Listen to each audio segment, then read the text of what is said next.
This is how to tune your guitar. I highly recommend tuning before you play every time, especially if your instrument is left in a classroom environment. Whether it's hot or cold outside, you've got the heater or the air conditioning going, and the change in temperature can actually affect the tension in the strings.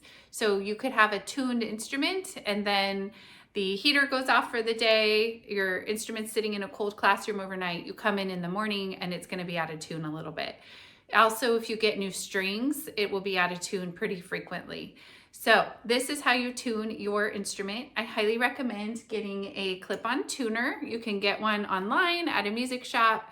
Pretty much anyone will do. This measures the vibrations in the headstock, which is going to be a little more accurate.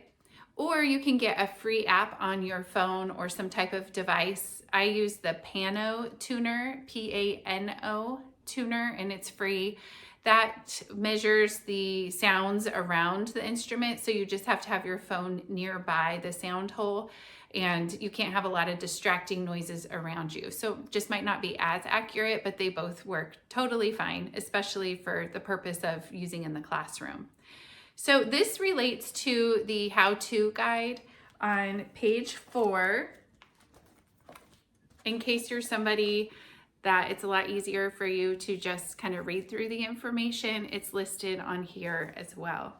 So the tuning we're going to do is called standard tuning. Each string has to be tuned to a specific note. And every single fret at every part where the string intersects it is going to make a different note. And when you put a group of notes together by placing your finger on those strings at different frets, you are making a chord, a group of notes, which is a chord. So we're going to tune each string to a specific note. So we're going to take our clip-on tuner. Mine's just a little button. Some of them, it's not a button. Some of them you just clip on and they turn on. And let's see. Mine you have to hold down a little bit. You see the little light turned on. Now mine has these tiny little letters at the very bottom. When I push the button, it flips through those letters. So I'm going to stop on the G for guitar, and there it is. I'm on the little G. Not all of them have that, but if yours does. And then you'll see this tiny little line here that's going to move back and forth. And then when it's green in the middle is when you've hit the right note.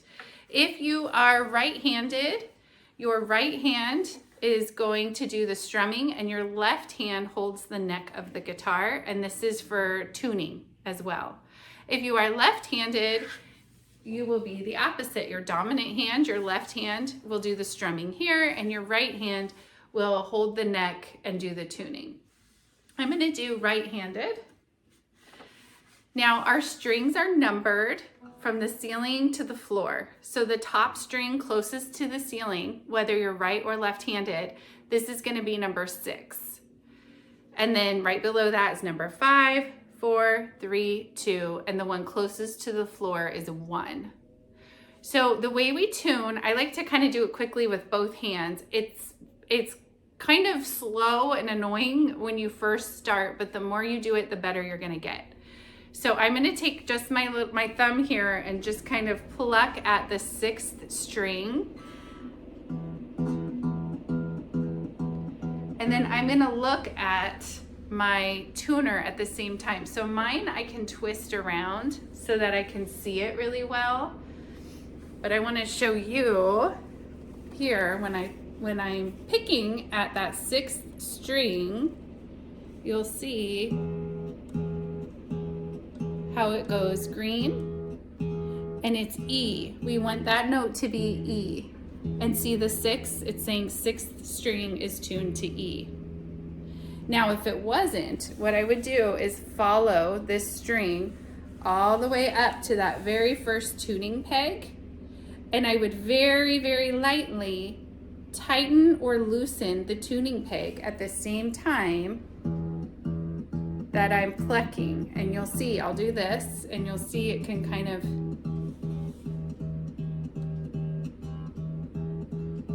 change the tuning here.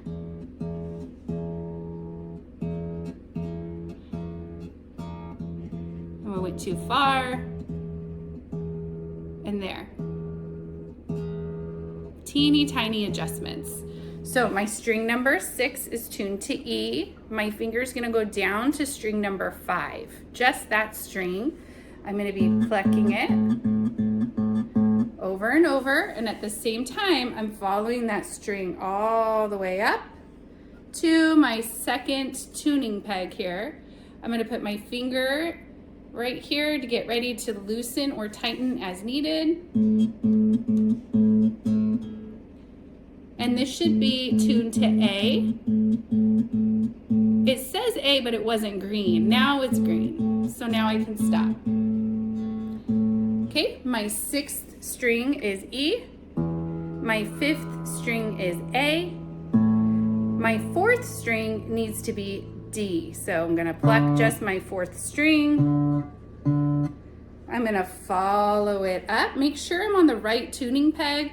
What I have done before, and I'm sure I'm not the only beginner, when I was learning, I would be plucking the wrong string, so make sure you're on the right string. This 4th string is gonna need to be a D. So it says D, but it's not quite green, so I'm gonna keep going. And there it's green.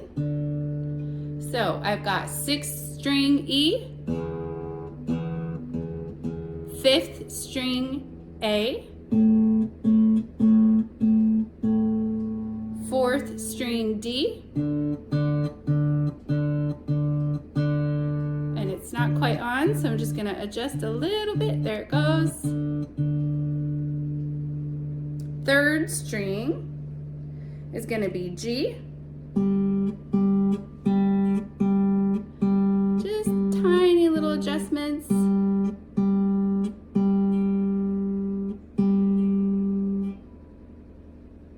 2nd string needs to be B. And 1st string needs to be E. And you'll see my number changed in there as well. So I've got E starting at 6, E. 5 is A. 4 is D.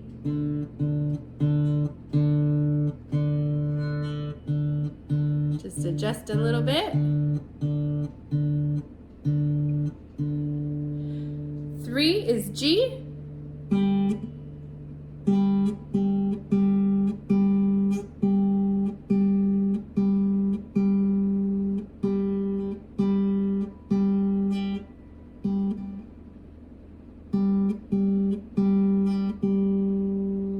2 is B.